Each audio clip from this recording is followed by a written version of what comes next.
Thank you.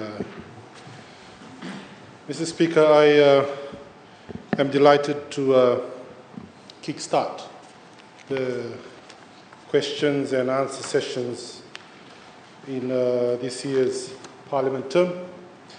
And I'm glad to take the question from the Honourable Gentleman who was the previous Minister for Lands and Mineral Resources in the previous government. I might just say from the start, Mr. Speaker, that as a responsible government, a government that has promised to consult, that's exactly what we will do. We will consult with the people on the land bank and whether it will be maintained or not.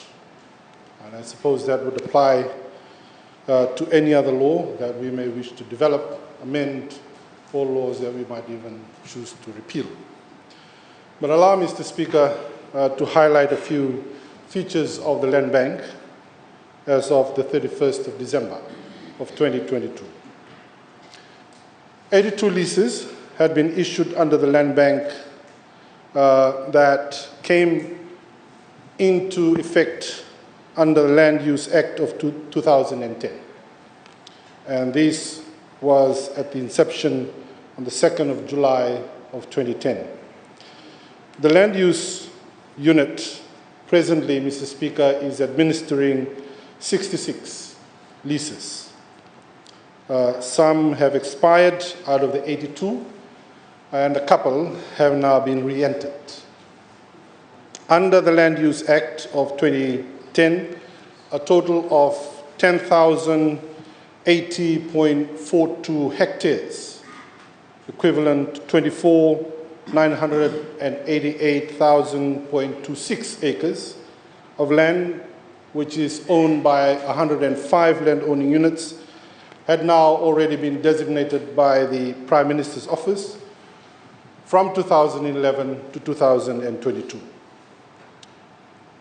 They also administer 14 buyback lands, which total an area of 667.598 hectares, equivalent to 1,649.67 acres. These had also been designated. There are 7 parcels of state land which comprise an area of 385.6807 hectares, equivalent of 953.037 acres. These have also been designated by the previous government and under the hand of the previous Prime Minister. When I say, Mr. Speaker, consultation will have to be made, they will have to be made with TLTB, being the administrator of native land or Itauke land. Consultation will also have to be made with the landowners who have had their land in the bank. Consultation, of course, will also have to be made with the lessees, those who now have a lease for a period of time for which time still remains. At least, Mr. Speaker, you understand, and also to the Honourable House, we all understand it is a legal document. A document that has covenants and obligations, both by the Director of Lands and those who lease those lands under the land bank. Some lessees have expended a large amount of funds in these leases. Others are looking for investment. It would be a legal and a financial tragedy to bring all of this to an end without proper consultation. Government, of course, Mr. Speaker, must consider the cost that it incurs in these land bank system, because as you would understand, Mr. Speaker, all services cost under the land bank is absorbed by government. Surveys, valuation, for example, are borne by government.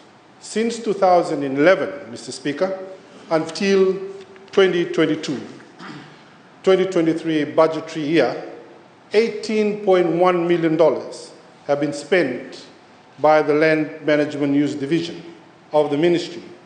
And that has managed to bring in $11.4 million to the land owning units.